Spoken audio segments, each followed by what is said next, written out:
السلام علیکم ناظرین۔ پیارے ناظرین، ایک دن حضرت محمد مصطفیٰ صلی اللہ تعالیٰ علیہ وسلم کے دور میں عرب میں فادس نام کا ایک گاؤں تھا۔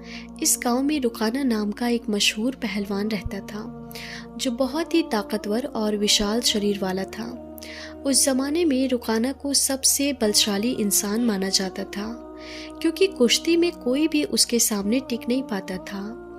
ہر مقابلے میں لوگ اس کی طاقت کے آگے ہار مان لیتے تھے۔ عرب میں اس کی بہادری اور شکتی کے چرچے ہر طرف تھے۔ ایک دن رقانہ اپنے گاؤں کے کچھ لوگوں کے ساتھ کشتی کو لے کر بات چیت کر رہا تھا۔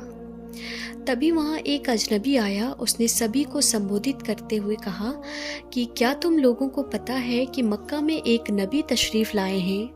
ان کا نام محمد صلی اللہ تعالیٰ علیہ وسلم ہے۔ وہ اللہ کے سچے رسول ہیں اور ان پر آسمان سے قرآن اتاری گئی ہے۔ ان کی باتوں کو سن کر بہت سے لوگ اسلام قبول کر رہے ہیں۔ کہا جاتا ہے کہ ان کے پاس کئی عجوبے دکھانے کی طاقت بھی ہے۔ اس شخص کی باتیں سن کر وہاں موجود لوگوں میں ہلچل مچ گئی۔ سب نے کہا ہمیں بھی ان سے مل کر ان کی باتیں سننی چاہیے۔ رقانہ بھی سوچ میں پڑ گیا اور تھوڑی دیر بعد بول پڑا، اگر وہ سچ میں اللہ کے بھیجے ہوئے نبی ہیں تو مجھے ان سے کشتی لڑنی ہوگی۔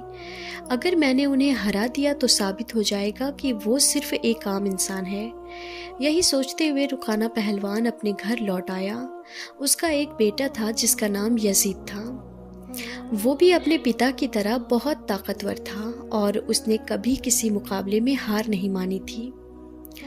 رقانہ نے اپنے بیٹے سے کہا، میں نے سنا ہے کہ مکہ میں محمد صلی اللہ تعالیٰ علیہ وسلم نام کا ایک شخص ہے جسے لوگ بہت بڑا جادوگر کہتے ہیں، اس لیے میں سوچ رہا ہوں کہ مکہ جا کر ان سے ملوں اور ان کے ساتھ کشتی کروں۔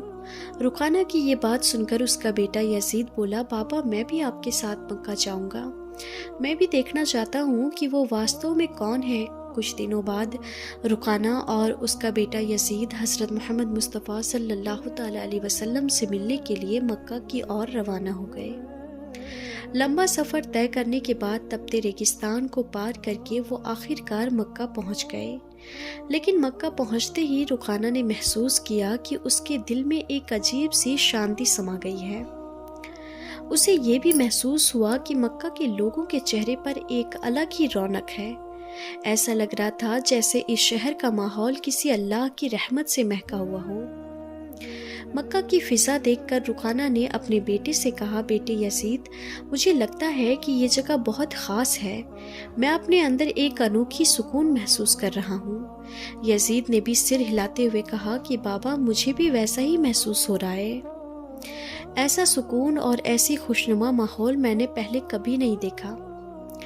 اسی سمے انہوں نے کچھ لوگوں کو دیکھا اور ان کے پاس جا کر پوچھا، کیا آپ ہمیں بتا سکتے ہیں کہ محمد صلی اللہ تعالیٰ علیہ وسلم کہاں ملیں گے؟ لوگوں نے جواب دیا، آپ کون ہیں اور کہاں سے آئے ہیں؟ رقانہ نے کہا، میرا نام رقانہ ہے، میں بہت دور سے آیا ہوں اور میں ایک مشہور پہلوان ہوں۔ یہ سن کر لوگوں نے کہا، ہمارے نبی محمد مصطفیٰ صلی اللہ تعالیٰ علیہ وسلم اللہ کے بھیجے ہوئے رسول ہیں اور اس وقت مسجد میں موجود ہیں۔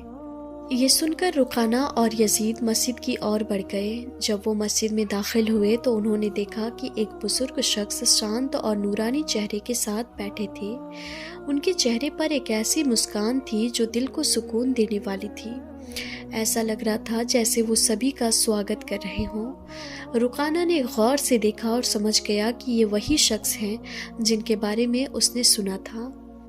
پھر وہ ان کے پاس گیا اور بہت ہی ادب کے ساتھ سلام کرتے ہوئے بولا کہ اے محمد، کیا آپ وہی شخص ہیں جن کے بارے میں لوگوں سے سنا ہے؟ لوگ کہتے ہیں کہ آپ اللہ کے بھیجے ہوئے رسول ہیں۔ پھر نبی کریم صلی اللہ تعالیٰ علیہ وسلم نے بڑے ہی نرم لہجے میں جواب دیا، وعلیکم السلام، ہاں تم نے صحیح سنا ہے، لیکن تم کون ہو اور کہاں سے آئے ہو؟ رقانہ نے گرو سے کہا کہ میں بہت دور سے آپ کی تلاش میں آیا ہوں۔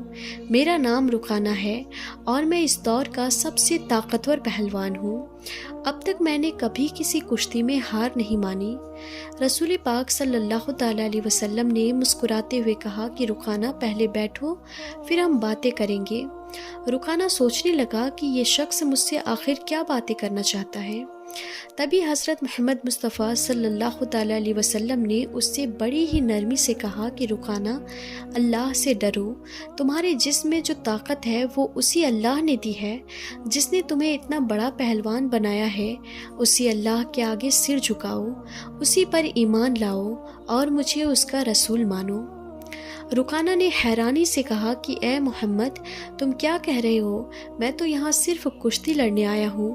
میں نے سنا ہے کہ تم اللہ کے بھیجے ہوئے رسول ہو اور تمہارے پاس کوئی خاص طاقت ہے، اسی وجہ سے میں نے فیصلہ کیا ہے کہ میں تمہارے ساتھ کشتی لڑوں گا، لیکن تم مجھے اسلام اپنانے کے لیے کہہ رہے ہو۔ پھر حضرت محمد مصطفیٰ صلی اللہ تعالیٰ علیہ وسلم نے نرمی سے کہا کہ رکانہ، تم میرے ساتھ کشتی لڑنا چاہتے ہو، لیکن یہ میرا کام نہیں ہے۔ کشتی لڑنا پہلوانوں کا کام ہے اور میں کوئی پہلوان نہیں ہوں۔ رکانہ ہنستے ہوئے بولا کہ اے محمد، میں تمہاری یہ باتیں سننے نہیں آیا ہوں۔ میں نے سنا ہے کہ تم بہت طاقتور ہو، تمہیں جادو بھی آتا ہے۔ اگر تم سچ میں اللہ کے رسول ہو تو اپنی طاقت سے مجھے کشتی میں ہرا کر دکھاؤ۔ پھر حضرت محمد مصطفیٰ صلی اللہ تعالیٰ علیہ وسلم مسکرائے اور بولے، رکانہ، تم اتنی ضد کر رہے ہو، اس لیے میں تمہارے ساتھ ایک شرط پر کشتی میں لڑنے کے لیے تیار ہوں۔ رکانہ نے اتسکتا سے پوچھا کہ کیا شرط ہے؟ نبی کریم صلی اللہ تعالیٰ علیہ وسلم نے فرمایا کہ اگر تم کشتی میں مجھ سے ہار گئے تو تمہیں اسلام قبول کرنا ہوگا اور مجھے اللہ کا بھیجا ہوا رسول ماننا ہوگا۔ رکانہ یہ سن کر سوچنے لگا کہ یہ ایک عام آدمی ہے، مجھے کیسے ہرا سکتا ہے؟ میری چوڑی چھاتی، مضبوط ہاتھ پیر اور گجب کی طاقت کے سامنے یہ معمولی انسان نہیں ٹک پائے گا۔ میں دنیا کا سب سے طاقتور پہلوان ہوں اور آج تک کوئی مجھے ہرا نہیں سکا۔ یہ تو پہلوان بھی نہیں ہے، پھر یہ میری برابری کیسے کرے گا؟ یہی سوچ کر رکانہ نے نبی کریم صلی اللہ تعالیٰ علیہ وسلم کا مذاق اڑایا اور پھر گھمنڈ بھرے لہجے میں بولا، ٹھیک ہے، میں تمہاری شرط مانتا ہوں۔ اگر تم مجھے ہرا دیتے ہو تو میں تمہیں اللہ کا رسول مان لوں گا، اللہ پر ایمان لا کر اسلام قبول کر لوں گا۔ اس کے بعد کشتی کے لیے ایک بڑا میدان تیار کیا گیا۔ مکہ اور آس پاس کے علاقوں سے لوگ یہ مقابلہ دیکھنے کے لیے امڑ پڑے اور ہر کوئی اتسک تھا کہ کیا ہوگا۔ لوگ جانتے تھے کہ رکانہ اپنی طاقت کے لیے مشہور ہے، لیکن وہ یہ بھی دیکھنا چاہتے تھے کہ نبی کریم صلی اللہ تعالیٰ علیہ وسلم کیسے مقابلہ کریں گے۔ پھر طے سمے پر مقابلہ شروع ہوا۔ پھر نبی کریم صلی اللہ تعالیٰ علیہ وسلم اور رکانہ میدان میں اترے۔ جیسے ہی مقابلہ شروع ہوا، رکانہ نے پورے جوش کے ساتھ میں رسول اللہ صلی اللہ تعالیٰ علیہ وسلم پر حملہ کرنے کے لیے قدم بڑھایا، لیکن تبھی نبی کریم صلی اللہ تعالیٰ علیہ وسلم نے بڑی آسانی سے رکانہ کو پکڑ کر ایک جھٹکے میں اٹھا لیا اور زمین پر پٹک دیا۔ رکانہ کو یقین ہی نہیں ہوا کہ وہ اتنی آسانی سے گر گیا۔ اس نے خود کو سنبھالنے کی کوشش کی، لیکن اس نے محسوس کیا کہ اس کی آدھی طاقت ختم ہو چکی تھی۔ رسول اللہ صلی اللہ تعالیٰ علیہ وسلم نے مسکراتے ہوئے کہا کہ اے رکانہ، تم ہار چکے ہو، اب بھی کیا تم مقابلہ جاری رکھنا چاہتے ہو؟ کیوں نہیں اپنی ہار مان لیتے اور اسلام قبول کر لیتے؟ لیکن گھمنڈی رکانہ نے کہا، نہیں، یہ صرف ایک سنیوگ تھا، مجھے ایک اور موقع دو، اس بار میں تمہیں ہرا دوں گا۔ پھر نبی کریم صلی اللہ تعالیٰ علیہ وسلم نے فرمایا، ٹھیک ہے، میں تمہیں ایک اور موقع دیتا ہوں، لیکن اگر اس بار بھی تم ہار گئے تو تمہیں اپنی ہار ماننی ہوگی اور اسلام قبول کرنا ہوگا۔ لوگوں کی نگاہیں پھر سے مقابلے پر جم گئی۔ رکانہ نے اس بار پوری طاقت جھونک دی اور پوری کوشش کی کہ وہ کسی بھی حال میں نبی کریم صلی اللہ تعالیٰ علیہ وسلم کو ہرا دے، لیکن جیسے ہی اس نے حملہ کرنے کے لیے قدم بڑھایا، ہمارے نبی نے پھر سے اسے اٹھا کر زمین پر پٹک دیا۔ رکانہ کو پھر سے ہار کا سامنا کرنا پڑا۔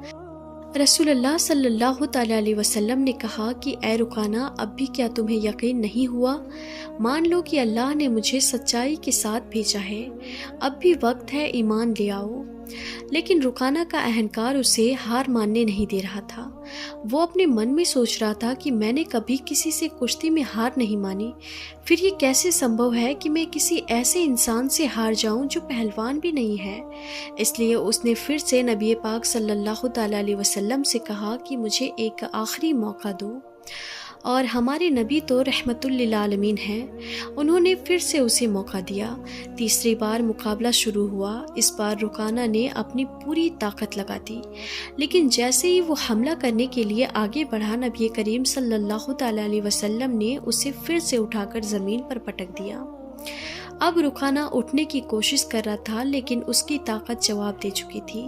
اسے سمجھ میں آ چکا تھا کہ حضرت محمد مصطفیٰ صلی اللہ تعالیٰ علیہ وسلم کوئی عام انسان نہیں ہے، بلکہ اللہ کے بھیجے ہوئے سچے رسول ہیں، اور اسلام سب سے بہترین دھرم ہے۔ پھر رکانہ نے رسول اللہ صلی اللہ تعالیٰ علیہ وسلم سے کہا کہ اے اللہ کے نبی، اب مجھے یقین ہو گیا ہے کہ آپ سچ میں اللہ کے رسول ہیں اور اسلام سچا دھرم ہے۔ میں آپ کو نبی کے روپ میں سویکار کرتا ہوں اور اللہ پر ایمان لاتا ہوں۔ جب رکانہ نے اسلام قبول کر لیا تو رسول اللہ صلی اللہ تعالیٰ علیہ وسلم نے فرمایا، اب تم سچائی کو سمجھ چکے ہو۔ دراصل انسان کبھی بھی اپنی طاقت سے مضبوط نہیں ہوتا۔ اللہ نے مجھے جو طاقت دی ہے اسی کی وجہ سے آج تم مجھ سے ہار گئے ہو، اور یہ بھی اللہ ہی کی مرضی تھی کہ تم اتنے بڑے پہلوان بنے۔ اگر اللہ نہیں چاہتا تو میں تمہیں ہرانے کی طاقت بھی نہیں رکھتا۔ رسول اللہ صلی اللہ تعالیٰ علیہ وسلم کی یہ بات سن کر رکانہ کی آنکھوں میں آنسو آ گئے۔ اس نے خوشی اور سکون کے ساتھ اسلام دھرم قبول کر لیا۔ تو ناظرین، یہ ہے ہمارے نبی کے شان۔ پھر ناظرین، لیکن تبھی ایک اور چنوتی سامنے آ گئی۔ رکانہ کا بیٹا یزید، جو خود بھی ایک مشہور اور طاقتور پہلوان تھا، اپنے پتا کی ہار کو سویکار کرنے کے لیے تیار نہیں تھا۔ اس کے اندر ایک عجیب سا آتم وشواس تھا جو اسے اپنے پتا کی ہار کا بدلہ لینے کے لیے اکسا رہا تھا۔ یزید نے غصے اور جوش میں بھر کر رسول اللہ صلی اللہ تعالیٰ علیہ وسلم کو للکارا کہ اے محمد، آپ نے میرے پتا کو کشتی میں ہرا کر یہ ثابت کر دیا ہے کہ آپ اسادھارن انسان ہیں، لیکن میں آپ کی طاقت کا اندازہ نہیں لگا پایا۔ کیا آپ میرے ساتھ کشتی لڑیں گے؟ رسول اللہ صلی اللہ تعالیٰ علیہ وسلم نے یزید کی آنکھوں میں دیکھا اور سمجھ گئے کہ اس کے دل میں اب بھی سندیہ باقی ہے۔ اسے ایمان کی روشنی کی ضرورت تھی، اس لیے انہوں نے مسکراتے ہوئے اس کا چیلنج سویکار کر لیا۔ اب یزید نے خود کو لڑائی کے لیے تیار کیا۔ وہ اپنے پتا کی طرح ہی طاقتور تھا اور اس نے کبھی کسی سے ہار نہیں مانی تھی۔ اس کے من میں ایک ہی بات چل رہی تھی کہ وہ حضرت محمد مصطفیٰ صلی اللہ تعالیٰ علیہ وسلم کو ہرا کر اپنے پتا کی ہار کا بدلہ لے گا اور اپنے خاندان کی عزت واپس پائے گا۔ پھر جب کشتی شروع ہوئی تو یزید نے اپنی پوری طاقت لگا دی۔ حضرت محمد مصطفیٰ صلی اللہ تعالیٰ علیہ وسلم پر حملہ کیا گیا، لیکن ہمارے نبی نے ہر ایک وار کو آسانی سے روک لیا۔ یزید حیران رہ گیا، اسے یقین نہیں ہو رہا تھا کہ یہ کیسے سمبھو ہے۔ پھر رسول اللہ صلی اللہ تعالیٰ علیہ وسلم نے اسے ایک موقع دیا تاکہ وہ اپنی پوری طاقت آزما سکے۔ یزید نے پوری طاقت سے حملہ کیا، لیکن اس بار بھی رسول اللہ صلی اللہ تعالیٰ علیہ وسلم نے اسے زمین پر گرا دیا۔ یزید کا شریر اتنی زور سے زمین سے ٹکرایا کہ اسے لگا جیسے اس کی ہڈیاں ٹوٹ گئی ہوں۔ یزید نے پھر سے اٹھنے کی کوشش کی، لیکن اس کے پیروں میں طاقت نہیں بچی تھی۔ اس نے جب نبی کریم صلی اللہ تعالیٰ علیہ وسلم کی طرف دیکھا تو ان کے چہرے پر ایک سکون بھری مسکان تھی۔ پھر ہمارے نبی نے اس کا ہاتھ پکڑ کر کہا کہ اے یزید، تم واقعی بہادر ہو، لیکن یاد رکھو کہ اصلی طاقت اللہ رب العالمین کے ہاتھ میں ہے۔ آج تم نے اپنی آنکھوں سے دیکھ لیا کہ اللہ نے اپنے نبی کو کتنی طاقت دی ہے۔ کیا اب بھی تمہارے دل میں کوئی شک بچا ہے؟ یہ سنتے ہی یزید کی آنکھوں سے آنسو بہنے لگے۔ اس نے حضرت محمد مصطفیٰ صلی اللہ تعالیٰ علیہ وسلم کے سامنے بڑے ہی ادب سے کہا کہ اے اللہ کے رسول، آج میں نے اپنی زندگی کا سب سے بڑا سبق سیکھا ہے۔ میں گواہی دیتا ہوں کہ اللہ کے سوا کوئی معبود نہیں، اور آپ محمد صلی اللہ تعالیٰ علیہ وسلم اللہ کے سچے نبی ہیں۔ اس کے بعد رکانہ اور یزید کے اسلام قبول کرنے کی خبر پورے عرب میں پھیل گئی۔ کچھ دن بعد مدینہ کا ایک غیر مسلم شخص نبی پاک صلی اللہ تعالیٰ علیہ وسلم کے پاس ایک سوال لے کر آیا۔ اس نے کہا کہ اے محمد، کیا آپ نے یہ دعویٰ کیا ہے کہ آپ اللہ کی طرف سے بھیجے گئے نبی ہیں؟ اگر آپ کی بات سچ ہے تو کچھ ایسا کر کے دکھائیے جو عام انسان کے لیے کرنا ناممکن ہو۔ رسول اللہ صلی اللہ تعالیٰ علیہ وسلم نے فرمایا تم کیا دیکھنا چاہتے ہو؟ بتاؤ۔ اس شخص نے دور کھڑے ایک پیڑ کی طرف اشارہ کرتے ہوئے کہا کہ اگر تم سچے نبی ہو تو اپنے حکم سے اس پیڑ کو یہاں بلا لو۔ یہ سن کر رسول اللہ صلی اللہ تعالیٰ علیہ وسلم مسکرائے اور بولے کہ میں کچھ نہیں کروں گا، تم بس اس پیڑ کے پاس جاؤ اور کہہ دو کہ اللہ کے بھیجے ہوئے رسول تمہیں بلا رہے ہیں۔ وہ شخص بڑی امید اور جگیاسا کے ساتھ پیڑ کے پاس گیا اور بولا کہ اے پیڑ، تمہیں اللہ کے نبی بلا رہے ہیں۔ جیسے ہی یہ شبد پورے ہوئے پیڑ کانپنے لگا۔ لوگوں نے دیکھا کہ پیڑ نے اپنی جڑوں کو زمین سے نکال لیا اور دھیرے دھیرے کودتا ہوا نبی پاک صلی اللہ تعالیٰ علیہ وسلم کے پاس آ کر کھڑا ہو گیا۔ شخص یہ دیکھ کر چونک گیا اور بولا یہ تو ضرور کوئی جادو ہے۔ اس نے کہا اگر تم سچے نبی ہو تو اس پیڑ کو واپس اسی جگہ بھیج دو جہاں سے وہ آیا تھا۔ نبی کریم صلی اللہ تعالیٰ علیہ وسلم نے فرمایا جاؤ اپنی جگہ پر لوٹ جاؤ، اور سب نے دیکھا کہ پیڑ ترنت واپس اپنی جگہ چلا گیا اور پہلے جیسا کھڑا ہو گیا۔ یہ دیکھ کر وہ شخص زور سے کلمہ پڑھنے لگا کہ میں گواہی دیتا ہوں کہ اللہ کے سوا کوئی معبود نہیں اور محمد مصطفیٰ صلی اللہ تعالیٰ علیہ وسلم اللہ کے سچے رسول ہیں۔ اس کے بعد اس شخص نے نہ صرف اسلام قبول کیا بلکہ اپنے پورے پریوار کو بھی مسلمان بنا لیا۔ ہمارے نبی کریم صلی اللہ تعالیٰ علیہ وسلم کی پوری زندگی ایسے بے شمار کرشموں سے بھری ہوئی ہے۔ اللہ ہم سبھی کو نبی پاک صلی اللہ تعالیٰ علیہ وسلم کے راستے پر چلنے کی توفیق عطا فرمائے، آمین۔ اگر آپ نے بھی ابھی تک ویڈیو کو لائک نہیں کیا ہے تو لائک کریں، شیئر کریں اور چینل کو سبسکرائب ضرور کریں۔ تو ملتے ہیں اگلی نئی ویڈیو میں، تب تک کے لیے خدا حافظ۔